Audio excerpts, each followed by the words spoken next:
Hi అండి. ఏంటి ఎక్కడికి వెళ్తున్నారు అనుకున్నారా? నేనైతే ప్రెజెంట్ వైజాగ్లో ఉన్నాను. అందుకని చెప్పి అయితే ఆర్కే బీచ్కి వెళ్తున్నాం మేము. చూసారా సన్సెట్ ఎంత బాగుందో. సరే, మొత్తానికైతే మేము బీచ్కి రీచ్ అయిపోయాము. చాలా రోజుల తర్వాత అయితే వచ్చాము బీచ్కి. ఇద్దరం కలిసి పెళ్ళైన కొత్తల్లో వచ్చాము ఒకసారి బీచ్కి. తర్వాత మళ్ళీ ఇప్పుడు వచ్చాము 2 years తర్వాత. పెళ్ళికి ముందు అయితే చాలాసార్లు వెళ్ళాము బీచ్కి. శివరాత్రి వచ్చిన సముద్ర స్నానానికి అని చెప్పేసి అయితే వెళ్ళే వాళ్ళం. చాలా చాలా బాగుండేది. ఇప్పుడైతే బీచ్ నాకు ఎందుకో ముందుకు వచ్చింది అనిపించింది. బీచ్ అంటేనే మంచి ప్లేస్ కదా. చూసారా ఎంత బాగుందో. బీచ్లోని కూర్చుంటే చాలా చాలా బాగుంటుంది. చాలా మైండ్ అంతా రిలాక్స్గా అనిపిస్తుంది నాకైతే.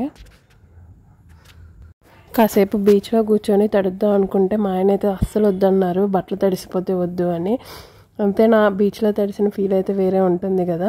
ఇంకోటి ఏంటంటే ఎగ్జిబిషన్ కూడా పెట్టారనమాట. నేనైతే ఇక్కడ మా ఆయనకి అదే చూపిస్తున్నా.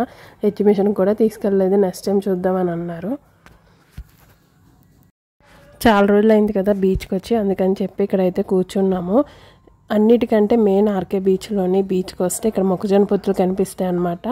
చాలా చాలా బాగుంటుంది. అలా గట్టి మీద కూర్చొని బీచ్ చూస్తూ తింటే చాలా బాగుంటుంది. ఇంకోటి మురి మిక్చర్ కూడా ఉంటుంది. ఇది మాత్రం అస్సలు మిస్ అవ్వరు. ఎవరు బీచ్కి వచ్చినా కానీ మురి మిక్చర్ మాత్రం మిస్ అవ్వరు. అంత బాగుంటుంది అనమాట. కాసేపు ఉందామంటే ఇప్పటికే నైట్ అయిపోయింది. ఎందుకంటే మేము రావడమే ఈవినింగ్ స్టార్ట్ అయ్యాం కాబట్టి టైం సెట్ అవ్వలేదు. మొక్కజొన్న పొత్తులు తినేసి తర్వాత మురి మిక్చర్ కూడా ఒక్కసారి టేస్ట్ చేసి కాసేపు కూర్చొని అయితే మేము స్టార్ట్ అయిపోతున్నాం మళ్ళీ. వైజాగ్లో ఉన్న వాళ్ళకి బీచ్ కొత్త కాదు కదా.